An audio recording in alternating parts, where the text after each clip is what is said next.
सभी दर्शकों को नमस्कार। मैं चिराग शर्मा। फिलहाल इस समय हिसार शहर के बीजेपी के बड़े दिग्गज नेता मेरे साथ मौजूद है, डॉक्टर कमल गुप्ता जी।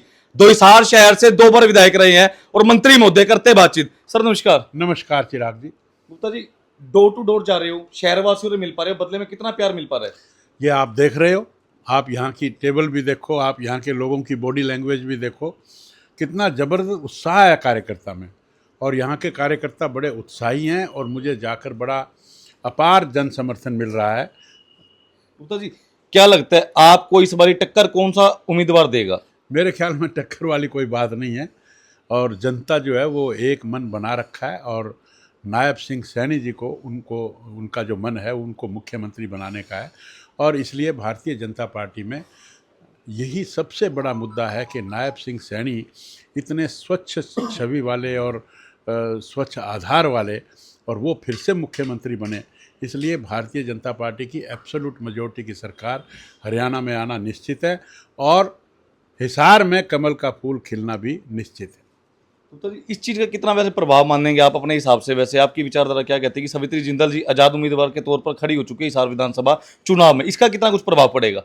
अब देखिए, अब ये तो मैं क्या जानूं, वो भारतीय जनता पहले कांग्रेस में थी, फिर भारतीय जनता पार्टी में आई और टिकट नहीं मिली। तो डेमोक्रेसी में हर व्यक्ति को खड़े होने का अधिकार है, ये उनकी इच्छा है, लेकिन उनके खड़े होने से हमें कोई फ़र्क नहीं पड़ेगा। और कहीं ना कहीं जो देखा जा रहा है कि हिसार विधानसभा के अंदर काफी बीजेपी के ऐसे नेता थे जो बीजेपी से कटे हैं, जो छोड़ चुके पार्टी को, इस चीज को किस प्रकार से देखते हैं? ग्राफ कम नहीं हो कहीं ना कहीं? देखिए, समुद्र है भारतीय जनता पार्टी, लोग आते हैं लोग जाते हैं, लेकिन समुद्र को कोई फ़र्क नहीं पड़ता। तो इसी तरह से ये तो एक बहुत बड़ा ऑर्गेनाइजेशन है। It is the largest party of the world. मैं आपको बताऊं, पूरे विश्व में सबसे बड़ी पार्टी है, इसके 22 करोड़ मेंबर हैं। तो मैं समझता हूँ कि इस तरह से कुछ लोग आते हैं और छोड़ते हैं, उनके माफिक उनको टिकट नहीं मिलती तो छोड़कर चले गए। अब ये एक स्वाभाविक सी है, कुछ लोग लड़ लेते हैं तो लड़कर अपना वहम मिटा लेते हैं। गुप्ता जी, आपने 10 साल हिसार शहर पर राज किया, काफी कुछ बदलाव देखा विकास के क्षेत्र में, चाहे मूलभूत सुविधाएं, जनता की बात करूं।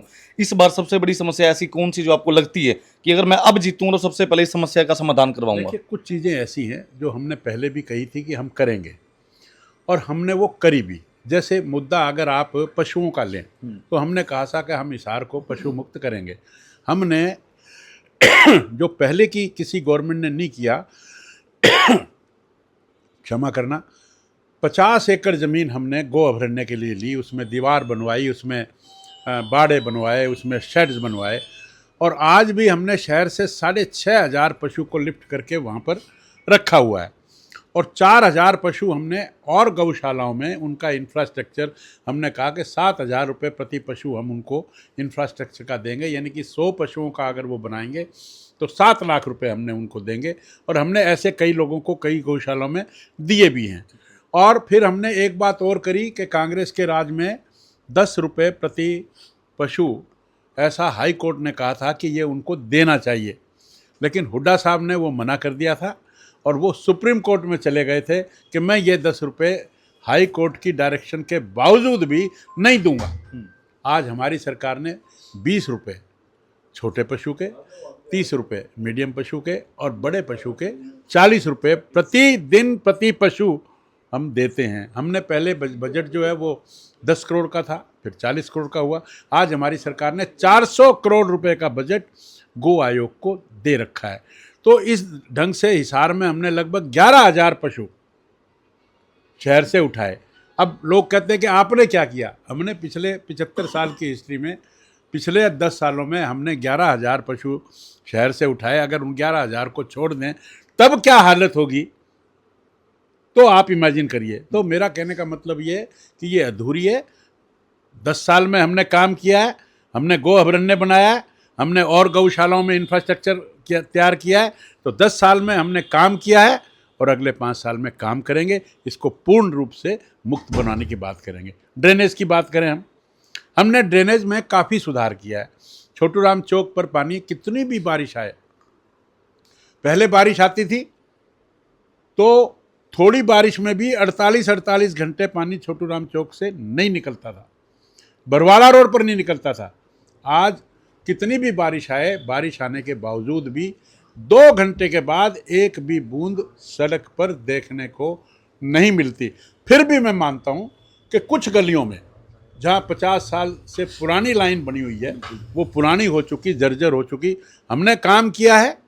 हमने छोटू राम चौक का, हमने इस तरह की ड्रेनेज को ठीक किया है और काम करेंगे। आगे आने वाले समय में हम छोटी छोटी गलियों में भी जो सीवरेज की समस्या है उसको दूर करेंगे। काम किया है, काम करेंगे। हमने 200 एकड़ था एयरपोर्ट, हमने उसको 7200 कर दिया। पहला फेज़ पूरा किया, दूसरा फेज़ पूरा किया, काम किया है, काम करेंगे। तीसरा फेज़ अगली टर्म में पूरा करेंगे। इस तरह से बहुत सारी चीज़ें, सड़कों का सौंदर्यीकरण है। हमने यहाँ पर लाल किला बनाया, हमने भगवान कृष्ण और अर्जुन का रथ बनाया, हमने भगवान कृष्ण का 5 जन्य शंख एक चौक पर लगाया, हमने चंद्र पर जाने वाला चंद्रयान बनाया। काम किया है, काम करेंगे। हम आने वाले समय में सांसद भवन बनवाएंगे, हम आने वाले समय में राम मंदिर बनवाएंगे। इस तरह से अनेक चीज़ें। ऐसे ही शमशान घाट की बात करें, हमने काम किया है, उसका काम शुरू करवाया है। देश में सबसे बढ़िया शमशान घाट यहाँ बनेगा। देश का सबसे बढ़िया पार्क, टाउन पार्क, उसको हमने रेनोवेट करने का काम शुरू करवाया है। तो काम किया है, आगे काम करेंगे, उसको पूरा करवाएंगे। और हमने हिसार की एंट्री पर स्वागत द्वार जो बनवा रहे हैं हम, वो देश का सबसे सुंदर और सबसे भव्य स्वागत द्वार होगा, उसको बनवाएंगे। कहने के विपक्षियों का साफ तौर पर एक तीर है आपके ऊपर कि इस बार हिसार शहर की जनता शायद कमल गुप्ता जी से खफा है। उनके लिए क्या कुछ मैसेज है? कैसे खफा है, मुझे बताइए तो सही। ये केवल विपक्षी मुद्दा है? किस बात के लिए खफा है? क्या काम नहीं करवाया हमने? मैंने आपको गिनवाया ना। हमने वॉशिंग यार्ड बनवाया, वॉशिंग यार्ड बनवाने के बाद उसमें 10 ट्रेनें और आ गई हैं। हमने यहाँ हिसार की जो कनेक्टिविटी है वो नहीं थी। पहले ट्रेन आती थी, रेवाड़ी रुकती थी, इंजन कट के बदलता था, फिर बाद में भिवानी रुकने लगी। आज हमने हिसार को, हांसी को महम के वाया रोहतक से जोड़ दिया। आज हमारा सीधा कनेक्शन दिल्ली से होगा। किसने करवाया ये? आज हम शताब्दी एक्सप्रेस की डिमांड कर सकते हैं, पहले तो हम शताब्दी एक्सप्रेस की डिमांड ही नहीं कर सकते थे। ऐसे अनेक काम, वाटर वर्क्स की बात करें, एसटीपी की बात करें। पहले हिसार की जनता जो है वो मलमूत्र की जो फसलें हैं वो खाती थी, हमने एसटीपी बनवाया। आज पूरा हिसार स्वच्छ पानी की फसलें खाता है। बिल्कुल सर, तो लोगों के लिए मैसेज आप देना चाहें हमारे चैनल के माध्यम से? मैं देश हित में, राष्ट्र हित में, हमने भगवान राम का मंदिर बनवाया, हमने धारा 370 को तोड़ा और देश के गौरव को बढ़ाया। चाहे वो यूक्रेन और रशिया के युद्ध में से अपने भारतीयों को निकालने की बात हो, चाहे वो अंतर्राष्ट्रीय योग दिवस मनाने की बात हो, चाहे वो उरी का हमला हो, चाहे वो पुलवामा का हमला हो, चाहे वो गलवान घाटी का हमला हो, हमने सब तरह से अपने देश को ऊंचे स्तर पर ले गए। आज मोदी जी को पूरा विश्व नेता के रूप में उनको मान्यता देता है, उनका गौरव करता है, उनको सलाम करता है, उनका स्वागत करता है। तो मैं ये समझता हूँ कि राष्ट्र हित में, प्रदेश हित में और हिसार हित में भारतीय जनता पार्टी के कमल के फूल को जनता से मेरी अपील है, खिलाएं और हिसार से कमल का फूल खिलाकर पूरे प्रदेश में भारतीय जनता पार्टी की मेजॉरिटी वाली सरकार बनाएं। इतना मेरा आपके माध्यम से जनता से अपील है। बिल्कुल, धन्यवाद सर। नमस्कार। तो तमाम लोग जितने भी इस समय इस वीडियो को लाइव देख पा रहे हैं, शेयर करते रहे, कमेंट करते रहे। फिलहाल अब तक की सबसे बड़ी खबर।